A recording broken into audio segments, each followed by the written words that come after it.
탈무드 라빈 토케이어 유태민족을 5,000년 동안 지탱해온 생활 규범이다. 천국과 지옥. 어떤 남자가 아버지에게 살찐 닭을 잡아들였다. 아버지는 이 닭을 어디서 구했느냐고 물었다. 아들이 아버지 그런 것은 신경 쓰지 마시고 어서 많이 드세요 라고 했으므로 아버지는 더 이상 아무 말도 하지 않았다. 또 한 남자는 물방앗간에서 밀가루를 빻고 있었는데 마침 국왕이 포고를 내려온 나라의 방앗간들을 모은다는 소식을 듣자 아버지를 자기 대신 물방앗간에서 일하게 하고 자기가 성으로 갔다. 이 두 아들 중 어느 쪽이 천국에 가고 어느 쪽이 지옥에 떨어질 것인가라고 생각하는가?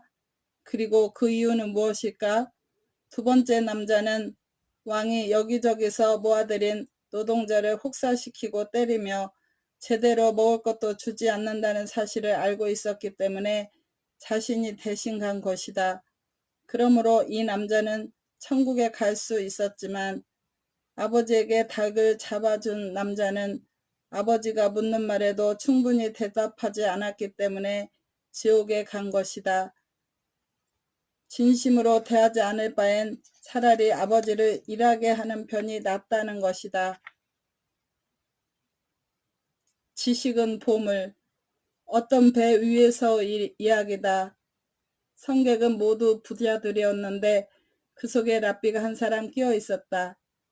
부자들은 서로 재산을 자랑하며 비교하고 있었다.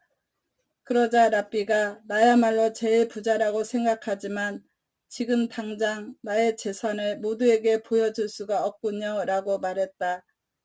그때 해적이 배를 습격했다. 부자들은 금 보석을 비롯한 모든 재산을 잃었다. 해적이 사라진 뒤 배는 겨우 어떤 낯선 항구에 도착했다. 랍비의 교양이 높다는 것이 항구 사람들에게 알려져 그는 학교에서 학생들을 모아놓고 가르치게 되었다. 얼마 후 이 랍비는 배로 함께 여행했던 예전의 부자들을 우연히 만났는데 모두 비참하게 몰락해 있었다. 그들은 정말 당신이 옳았어. 지식이 있는 자는 모든 것을 가지고 있는 것과 다름이 없어 라고 말했다. 여기서 지식은 언제나 빼앗기는 일 없이 지니고 다닐 수 있으므로 교육이 가장 중요하다는 말이 생겨났다. 가난한 사람. 옛날에는 가난했던 한 벼락부자가 있었다. 랍비 힐레르는 그에게 한 마리의 말과 마부를 주었다. 어느 날 마부가 어딜 가고 없었다. 그 벼락부자는 직접 3마일이나 되는 길을 말을 끌고 걸어갔다. 새 친구. 어느 날 왕이 한 남자에게 사자를 보내 자기에게 즉시 오도록 명했다. 그 남자에게는 새 친구가 있었다. 첫 번째 친구는 매우 소중하게 여겼으므로 서로 친구라고 생각하고 있었다. 두 번째 친구 역시 사랑하고 있었지만 첫 번째 친구만큼 중요하게 여기지는 않았다. 세 번째 친구도 친구라고는 생각하고 있었지만 그다지 관심을 갖고 있지 않았다. 왕이 보낸 사자가 왔을 때 그는 뭔가 자기가 나쁜 짓을 해서 그 일을 혜택받는 것이 아닐까 하는 생각으로 너무 무서워서 도저히 혼자서 왕에게 갈 용기가 나지 않았다. 그래서 새 친구들에게 함께 가기를 부탁했다.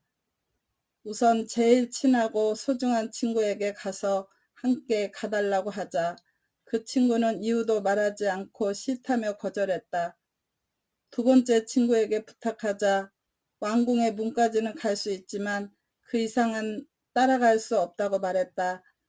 그러나 세 번째 친구는 좋고 말고 자네는 전혀 나쁜 짓을 한 적이 없으므로 그렇게 두려워할 것 없어. 내가 함께 가서 왕에게 그렇게 말해줄게 라고 말했다. 왜 세 사람은 각각 이렇게 말했을까 한번 생각해보자. 첫 번째 친구는 재산이다. 아무리 사랑하더라도 죽을 때는 남겨두고 가지 않을 수 없다. 두 번째 친구는 친척이다.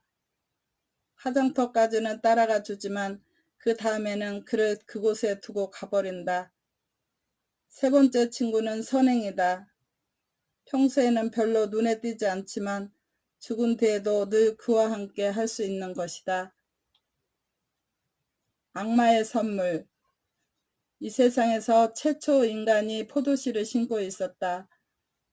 그곳에 악마가 찾아와서 무엇을 하고 있느냐고 물었다. 인간이 나는 훌륭한 식물을 심고 있다고 말하자 악마가 이런 식물은 본 적이 없는데 라고 말했다.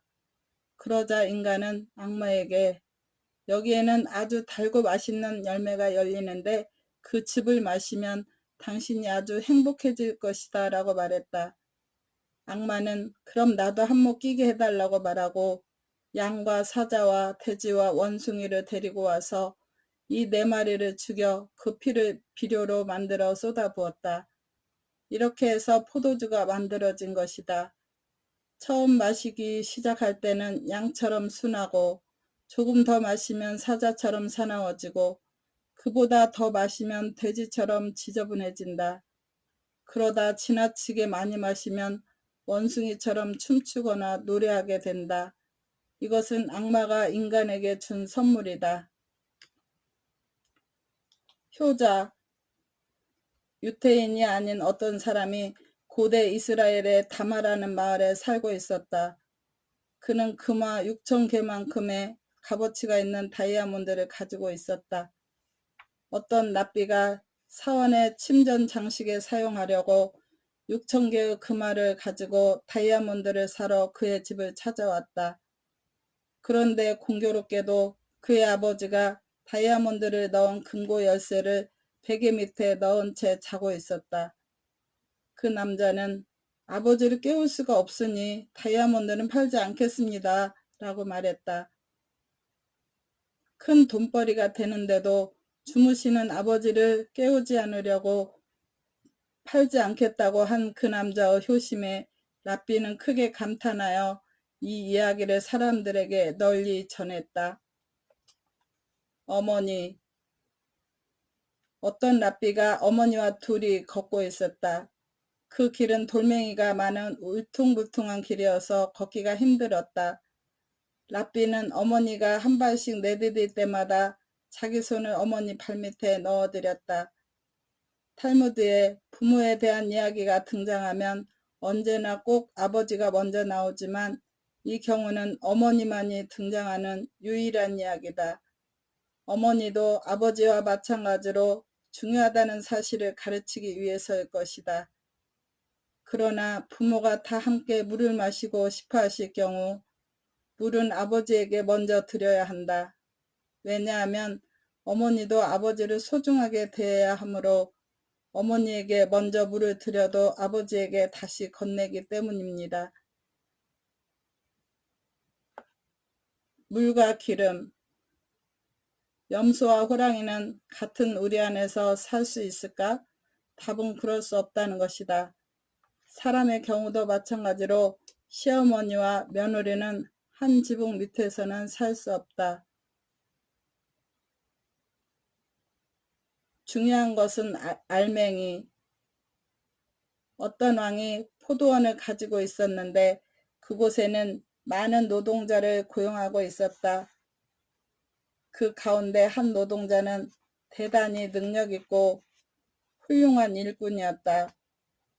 어느 날 왕은 포도원을 찾아가 그 뛰어난 노동자와 둘이서 포도원 안을 산보했다. 유태인의 전통에 의하면 임금은 매일 동전으로 지불된다. 그래서 하루의 일이 끝나면 노동자들은 줄을 서서 임금을 받아갔다. 노동자들은 모두 같은 임금을 받았다. 그런데 그 뛰어난 노동자가 임금을 받았을 때 다른 노동자가 화가 나서 그 남자는 2시간밖에 일하지 않았고 나중에는 왕과 빈둥거리고만 있었다. 그런데도 우리와 같은 임금을 받는다는 것은 말이 안 된다며 왕에게 항의했다. 그러자 왕은 너희들이 하루 걸려서 일하는 것보다 더 많은 일을 이 남자는 2시간 동안 해냈다고 말했다. 언젠가 28살에 죽은 한 납비도 다른 사람이 100년 동안 산 것보다 더 많은 일을 완수했다. 문제는 몇 년 살았느냐가 아니라 얼마나 업적을 남겼느냐이다. 7번의 변화. 탈무드에 의하면 남자의 생애는 7단계로 나뉜다. 1. 한 살은 임금님. 모든 사람이 임금님을 섬기듯 어르거나 비율을 맞춘다. 2. 2살은 돼지. 진흙탕을 뛰어다닌다. 3. 10살은 어린 염소. 웃거나 까불며 뛰어다닌다. 4. 18살은 말. 성장하여 자기 힘을 보여주고 싶어한다. 5. 결혼하면 당나귀. 가정이라는 무거운 짐을 지고 터벅터벅 걸어가야 한다. 6. 중년은 개. 가족을 부양하기 위해 사람들의 호의를 구걸해야 한다. 7. 노년은 원숭이. 다시 어린애처럼 되지만 아무도 관심을 가져주지 않는다. 나무의 두려움. 새가 처음 만들어졌을 때 온 세계의 나무들이 벌벌 떨었다. 이를 본 하느님이 나무들에게 걱정하지 말라.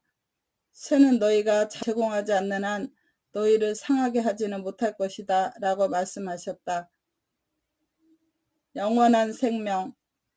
한 납비가 시장에 찾아와 이 시장에는 영원한 생명을 약속해도 좋을 사람이 있다고 말했다. 그러나 주변을 돌아봐도 그럴 만한 사람은 어디에도 없어 보였다.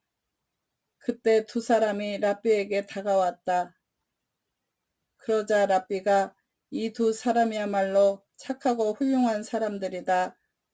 영원한 생명이 부여되어도 좋을 것이다 라고 말했다. 주위 사람들이 당신들은 무엇을 팝니까? 라고 묻자 우리는 강대입니다. 외로운 사람들에게는 웃음을 주고 다투는 사람들에게는 평화를 줍니다. 라고 대답했다. 쓸모없는 것은 없다.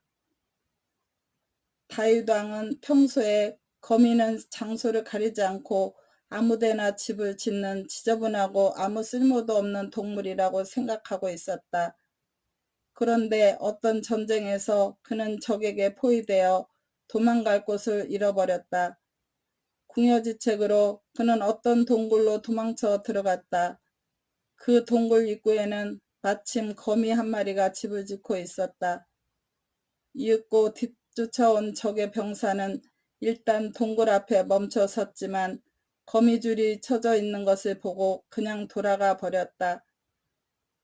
또 어느 날 다윗 왕은 적의 장군 침실에 숨어 들어가 칼을 뺐고 다음 날 아침에 나는 당신 칼을 훔칠 수 있을 정도니까 죽이는 것쯤은 간단히 할 수 있다고 뽐내고 싶었다.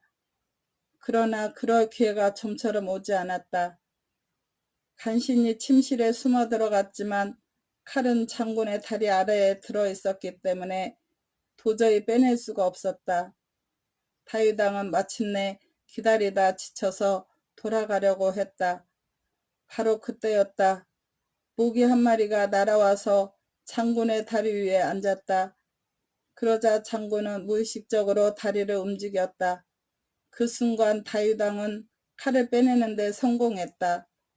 또 어느 날은 다윗 왕이 적에게 포위되어 위기일발의 순간이 되었을 때 그는 갑자기 미치광이 신용을 했다. 병사들은 설마 이 남자가 왕이랴 싶어 그냥 가버렸다. 무슨 일에든 세상에 쓸모없는 것은 없다. 어떤 것이든 소홀히 대해서는 안 된다. 쾌락의 상징. 어떤 배가 항해를 하다가 폭풍을 만나 항로를 이탈해 버렸다. 아침이 되자 바다는 고요해졌고 배는 해안이 아름다운 어떤 섬 옆에 떠 있었다. 배는 해안에 닻을 내리고 잠시 쉬기로 했다. 그 섬에는 예쁜 꽃들이 만발하고 맛있는 열매와 아름다운 나무, 그늘이 있었으며 즐겁게 지저귀는 새들이 있었다. 배 안에 타고 있던 손님들은 5그룹으로 나뉘었다. 첫째 그룹은 자기들이 섬에 내려가 있는 동안 순풍이 불어서 배가 떠나버릴지도 모르니 아무리 이 섬이 아름다워도 우리는 목적지에 빨리 가야 한다며 상륙하지 않고 그대로 배에 남아 있었다. 둘째 그룹은 서둘러 섬에 내려가 향기로운 꽃향기를 맡고 나무 그늘에서 맛있는 과일을 먹은 뒤 원기를 회복하자 곧바로 배로 돌아왔다. 셋째 그룹은 섬에서 너무 오래 있었기 때문에 마침 바람이 불자 배가 출항하겠다고 생각해 허겁지겁 돌아오는 바람에 소지품을 잃거나 자기들이 차지하고 있던 배 안의 좋은 자리도 모두 빼앗겨 버렸다. 넷째 그룹은 바람이 불자 선원들이 닻을 올리는 것을 보고도 아직 닻이 올려지지 않았고 또한 선장이 자기들을 남겨놓고 출항할 리가 없다는 등의 이유를 붙여서 오랫동안 섬에 남아 있었다. 그러나 정말로 배가 해안을 떠나려 하는 것을 보고는 서둘러 헤엄쳐 기어올랐기 때문에 바위나 배를 기어오르다 상처를 입어 그 상처는 항해가 끝날 때까지 아물지 않았다. 다섯째 그룹은 너무 많이 먹고 아름다운 섬에서 너무 들떠 있었기 때문에 배가 출항할 때 울리는 종소리도 듣지 못했다. 그 때문에 숲속의 맹수에게 잡아먹히거나 독이 든 과일을 먹어 병에 걸려서 모두 죽고 말았다. 당신이었다면 어느 그룹에 속했을까? 이 이야기 속에 나오는 배는 인생에서의 선행을, 섬은 쾌락을 상징하고 있다. 첫째 그룹은 인생에서 쾌락을 조금도 맛보려 하지 않았다. 둘째 그룹은 조금은 쾌락에 빠졌지만 자신이 배를 타고 목적지에 도착해야 한다는 의무를 잊지 않았다. 제일 현명한 그룹이다. 셋째 그룹은 쾌락에 너무 깊이 빠지지 않고 돌아오긴 했지만 역시 약간 고생을 했고, 넷째 그룹도 돌아오긴 했지만 늦게 돌아오는 바람에 목적지에 도착할 때까지 상처가 아물지 않았다. 그러나 인간이 빠지기 쉬운 것은 다섯째 그룹이다. 일생을 허영에 들떠 살거나 장래에 대해서 잊어버리거나 달콤한 과일 속에 독이 들어있는 것도 모르고 먹곤 한다. 사랑의 편지. 젊은 남자와 아름다운 여자가 있었다. 두 사람은 사랑에 빠졌고 남자는 여자에게 일생 동안 성실할 것을 맹세했다. 한동안 그들의 사랑은 순조로워 하루하루를 행복하게 지낼 수 있었다. 그러던 어느 날 남자는 여자를 남겨두고 여행을 떠나게 되었다. 그녀는 그가 돌아오기를 기다렸지만 오랫동안 그는 돌아오지 않았다. 친구는 그녀를 동정했지만 그녀의 라이벌은 그가 절대로 돌아오지 않을 거라며 비웃었다. 그녀는 집에서 그가 일생 동안 그녀에게 성실할 것을 맹세한 편지를 꺼내 읽으면서 눈물을 흘렸다. 편지는 그녀를 위로해주고 힘이 되어 주었다. 어느 날 마침내 연인이 돌아왔다. 그녀는 오랜 세월 동안 겪어야 했던 슬픔을 그에게 호소했다. 그는 그렇게 괴로웠으면서도 왜 날 위해 정절을 지켰어? 라고 물었다.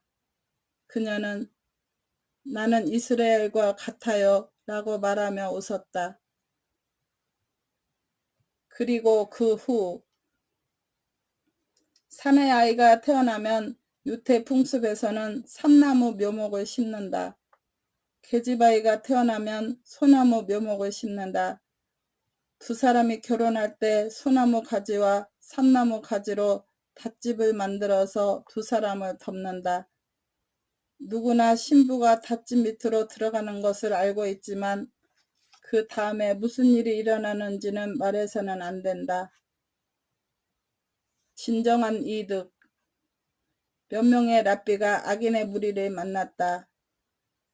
이 악인들은 나무 뼛속까지 물고 늘어질 악랄한 인간들이었다. 그들만큼 교활하고 잔인한 인간들은 없었다.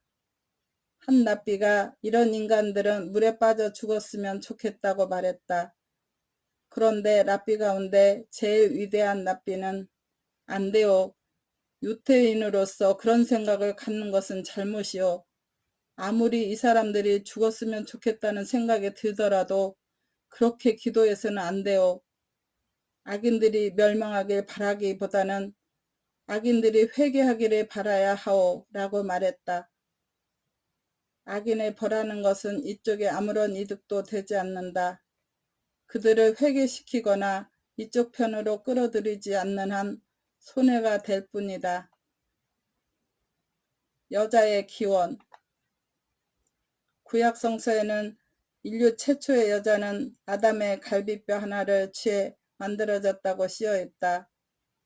로마 황제가 한 랍비의 집을 방문해서 하느님은 도둑이다. 왜 남자가 자는 사이에 남자의 허락도 받지 않고 갈비뼈를 훔쳐갔는가 라고 물었다. 그러자 랍비의 딸이 옆에서 끼어들었다.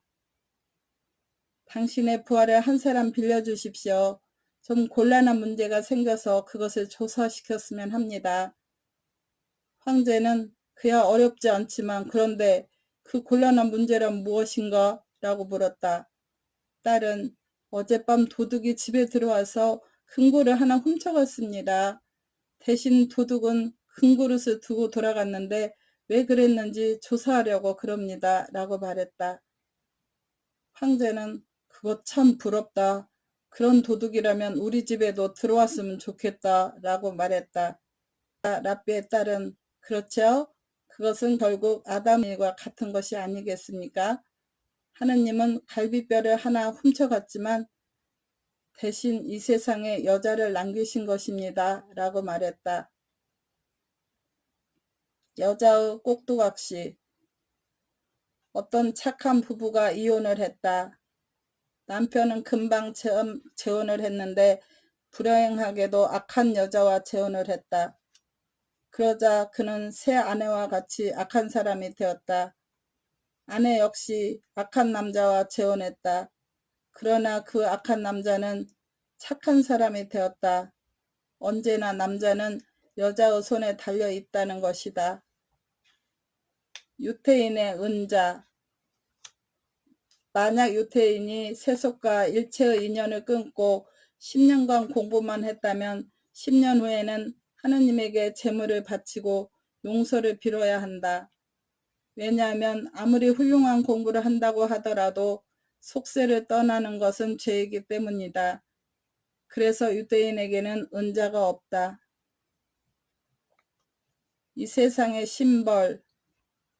아주 마음씨 고운 부자가 있었다. 그는 하인이었던 노예를 즐겁게 해주려고 많은 물건을 실은 배를 그에게 주었다. 그리고 어디든지 마음에 드는 곳으로 가서 물건을 팔아 그곳에서 행복하게 살라고 말하며 그를 해방시켜 주었다. 배는 바다 한가운데로 나아갔다. 그런데 폭풍을 만나 배가 침몰해 버렸다. 노예는 짐을 모두 잃고 간신히 가까운 섬으로 헤엄쳐 나와 겨우 목숨을 건질 수 있었으나 모든 것을 잃고 고독했기 때문에 큰 슬픔에 잠겨 있었다. 그런데 섬을 조금 걸어가자 큰 마을이 나왔다. 그는 아무것도 입지 않고 있다. 그러나 그가 마을에 도착하자 마을 사람들이 기쁨에 들떠 그를 맞이하며 임금님 만세라고 외치면서 그를 왕으로 삼았다. 호화로운 궁전의 주인이 된 그는 자기가 꿈을 꾸고 있는 것이 아닌가 의심했다. 도저히 믿을 수가 없어서 어떤 사람에게 도대체 이게 무슨 일이요? 나는 돈 한 푼 없이 이곳에 왔는데 갑자기 왕이라니 도대체 어찌 된 일이요? 라고 물었다. 그 남자는 우리는 살아있는 인간이 아니고 영혼입니다. 1년에 한 번 살아있는 인간이 이 섬에 와서 우리들의 왕이 되어 주기를 바라고 있습니다. 그러나 조심하십시오. 1년이 지나면 당신은 여기서 추방되어 생물도 먹을 것도 아무것도 없는 섬으로 혼자 보내질 것입니다. 라고 말했다. 왕이 된 노예는 정말로 고맙소. 그럼 앞으로 1년 후를 위해 여러 가지 준비를 해야겠소 라고 말하며 그에게 감사했다. 그 후 그는 사막과도 같은 황폐한 섬으로 가서 꽃을 심고 과일을 심으며 1년 후를 대비하기 시작했다. 1년이 지나자 그는 그 즐거웠던 섬에서 추방되었다.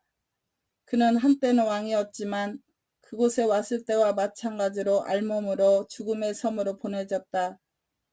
그러나 황폐한 섬에 도착해보니 어느새 과일이 열리고 야채가 자라는 아주 비옥한 땅이 되어 있었다. 또 앞서 그곳으로 추방되어 있던 사람들도 따뜻하게 그를 맞아주었다. 그래서 그는 그들과 더불어 행복하게 살 수 있었다. 이 이야기는 여러 가지를 상징한다. 우선 처음에 나온 친절한 부자는 고마우신 하느님, 노예는 사람의 영혼, 그가 간 첫 번째 섬은 세계, 그곳에 살고 있던 주민들은 인류, 1년 후에 간 황폐한 섬은 내세, 그곳에 있던 야채나 과일은 선행을 나타낸다. 마음의 준비. 왕이 신하들을 만찬에 초대했다. 그러나 언제 만찬회가 열리는지는 말하지 않았다. 현명한 신하는 왕이 하시는 일이니 언제라도 만찬회는 열릴 것이므로 미리 준비를 해둬야겠다고 생각하고 만찬회가 언제 열려도 좋도록 왕궁의 문 앞에 가서 기다렸다. 그러나 어리석은 신하는 만찬회는 준비하는 데 시간이 걸릴 테므로 열릴 때까지는 아직 시간이 많이 남았다고 생각하고 아무런 준비도 하지 않았다. 만찬회가 열렸을 때 현명한 신하는 곧바로 만찬회에 참석할 수 있었으나 어리석은 신하는 끝내 만찬회의 요리를 먹지 못했다. 당신도 언제 하느님에게 초대받을지 전혀 모른다. 창조주로부터 만찬의 초대를 받았을 때 당황하지 않도록 언제든 준비가 되어 있도록 노력하라.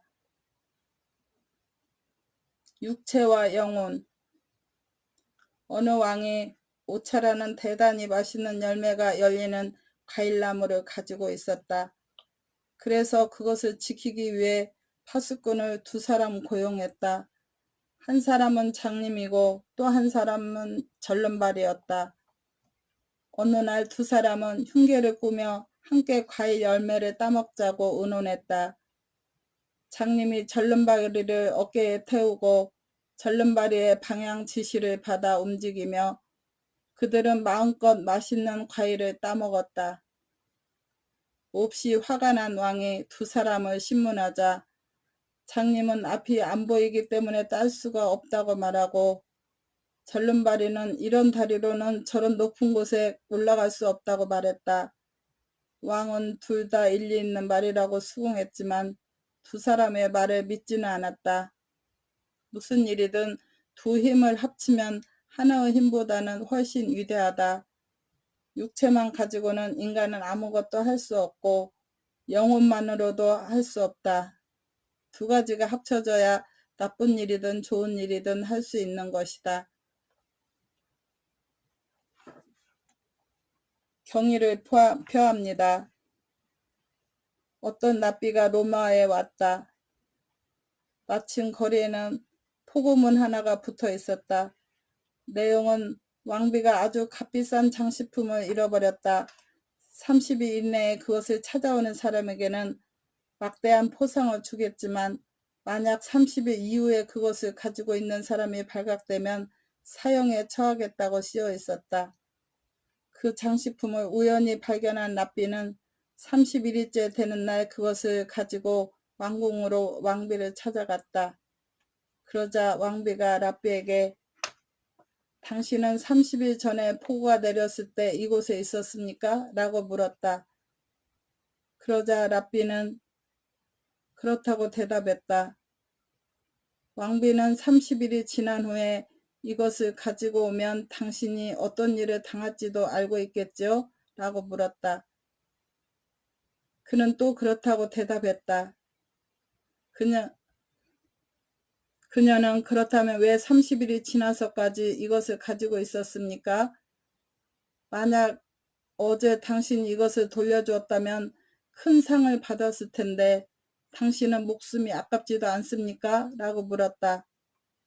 그러자 그는 30일 이전에 누군가가 이것을 돌려주었다면 사람들은 당신을 두려워하든가 당신에 대해 경의를 표하기 위해 되돌려 주었다고 생각할 것입니다.